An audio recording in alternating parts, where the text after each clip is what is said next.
자, 이번 시간에는 우리가 품질 관리다라고 하는 부분에 대해서 내용들을 정리하겠습니다. 이 품질 관리는 교재에도 목차가 있지만 제일 첫 번째 우리가 이렇게 시공기술 품질 관리다라고 하는 것이 있어요. 얘는 시공기술 품질 관리다라고 하는 것을 우리가 보통 TQC다라는 표현을 써요. 이렇게 Total Quality Control. 품질 관리가 이제 Quality Control인데 이게 전사적 품질 관리다라고 하는 쪽에 해당하는 내용들이고요. 요거는 이제 몇 가지에 해당하는 기법인데 여기서 우리가 주로 살펴봐야 될 것들이 이렇게 QC 수법이다라고 하는 것이 있어요. 이게 도구다라고도 얘기도 하죠. 도구. 7가지 해당하는 사항들이 있습니다. 히스토그램으로부터 층별에 이르는 반드시 이건 여러분들이 알고 있어야 될 그와 같은 내용들이고요. 그 다음 이제 우리가 그 두 번째 통계적 품질 관리라고 하는 것이 있죠. 이렇게 어떤 데이터를 가지고 내가 따지는 통계적인 품질 관리라고 하는 것이 있어요. 그리고 이런 것들이 보통 예를 들게 SQC다라고 보통 이렇게 이야기를 하는데 이 부분에서 살짝 변화된 것들이 하나 있습니다. 사실 변화라기보다는 시험을 주관하는 측에서 조금 어떤 오류가 좀 있었는데, 그거는 이제 제가 그 내용을 가지고 잠시 설명을 드리도록 하고요. 그 다음 이제 세 번째로 가서 우리가 뭐가 있어요? 이제 자재 품질 관리라고 하는 거죠. 재료에 따르는 검수입니다. 이거는 재료에 따르는 검수니까 이건 어떤 한 식이 있어요.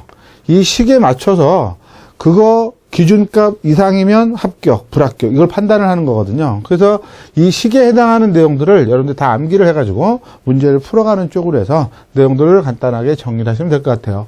이 품질관리 쪽에 해당하는 부분이 어렵지는 않은데 의외로 여러 가지 요소들이 있습니다. 그리고 보통 보면 한 4점 정도 해당하는 비중을 가지고 나오니까 여러분들이 그 내용들을 잘 정리를 해 두실 필요가 있습니다.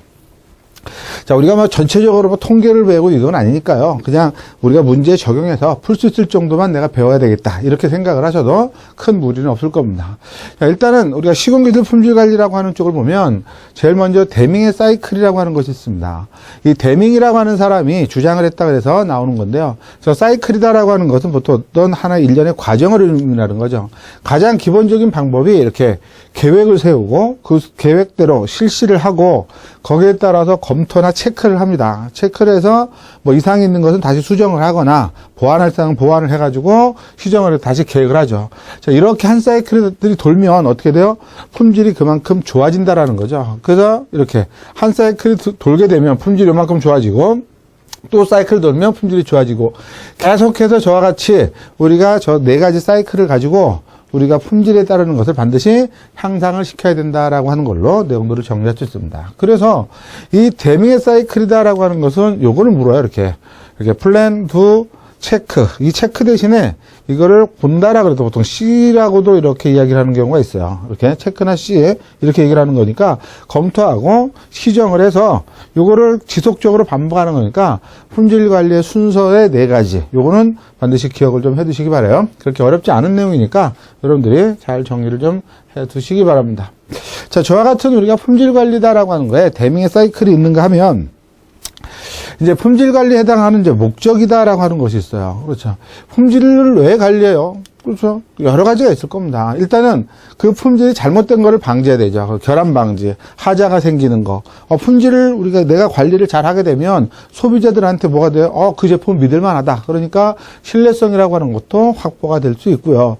내가 어느 정도의 데이터를 가지고 가보니까 불량률이 몇 %가 나온다. 이거를 내가 이 부분을 수정을 하게 되면 불량률이 어느 정도까지 떨어질 수 있다. 뭐 이런 어떤 결과 같은 거라든지 문제점 이런 것들을 우리가 만들어내기 위해서 보통 품질 관리다라고 하는 내용들입니다. 그래서 우리가 뒤에 가서 QC 수법이다라고 하는 그와 같은 7가지 툴의 과정들을 알게 되면 이런 내용들에 대한 것들을 좀 더 쉽게 저와 같이 얘기할 수 있으니까 잘 나오지는 않지만 혹시 나온다고 하더라도 여러분들 어렵지 않게 저렇게 아마 표기를 할 수 있을 겁니다. 한 4가지 정도만 이렇게 기억을 하시면 될 것 같아요.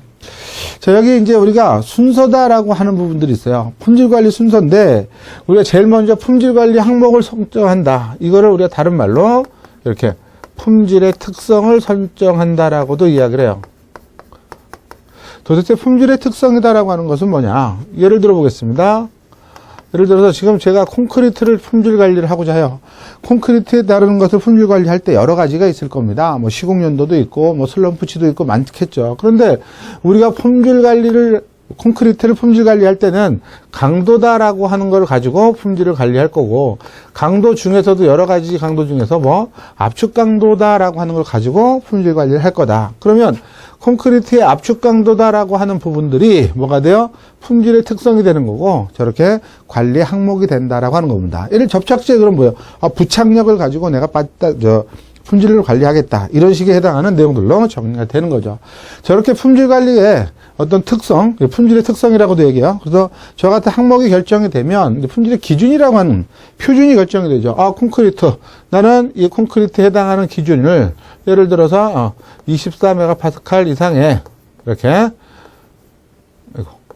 이상의 강도 값을 내가 기준으로 하겠다. 그럼 저게 이제 품질 표준이 이제 결정이 됐죠. 그렇다면 이와 같은 24메가파스칼에 해당하는 콘크리트를 만들기 위해서 내가 작업이라고 하는 것은 어떻게 해야 될 건지, 배합은 어떻게 하고, 비빔은 어떻게 하고, 운반은 어떻게 해서 타설은 어떻게 가는 건지, 이런 작업 표준들을 결정을 하고, 그럼 결정된 거를 가지고 어떻게 해야 돼요? 실제로 일하는 사람들한테 교육을 시켜야 되는 거죠. 그 교육하고 시켜서 그대로 되면 일대로 실시를 하는 겁니다. 그 실시를 해서 거기에 나타나는 우리가 여러 가지 조사, 품질 관리를 해가지고 검사를 해서 이상이 있던 것도 조치를 취해가는 방법으로 해서 관리도를 작성을 하고 뭐 해서 판정을 해서 수정 조치하면 이런 것들을 우리가 일반적으로 품질 관리다라고 순서다라고 하는 거죠. 아마 순서가 아마 시험에 나올 확률들은 아마 크게 없을 거니까 그냥 일반적으로 나온다 그러면 보기 정도가 될 텐데요. 아마 내용들을 여러분 충분히 따라갈 수 있을 겁니다. 주로 이 뒤에 해당하는 것들은 좀 쉬울 것 같고요. 이 앞에 3가지 정도에 해당하는 것만 여러분들이 개념을 잡으시면 보기가 주어졌을 때 얼마든지 문제를 이렇게 찾아갈 수 있을 겁니다. 자, 저와 같은 것들이 있는가 하면 교재 보면 왼쪽 편에 우리가 품질 비용이다라고 하는 것이 있어요. 그렇죠?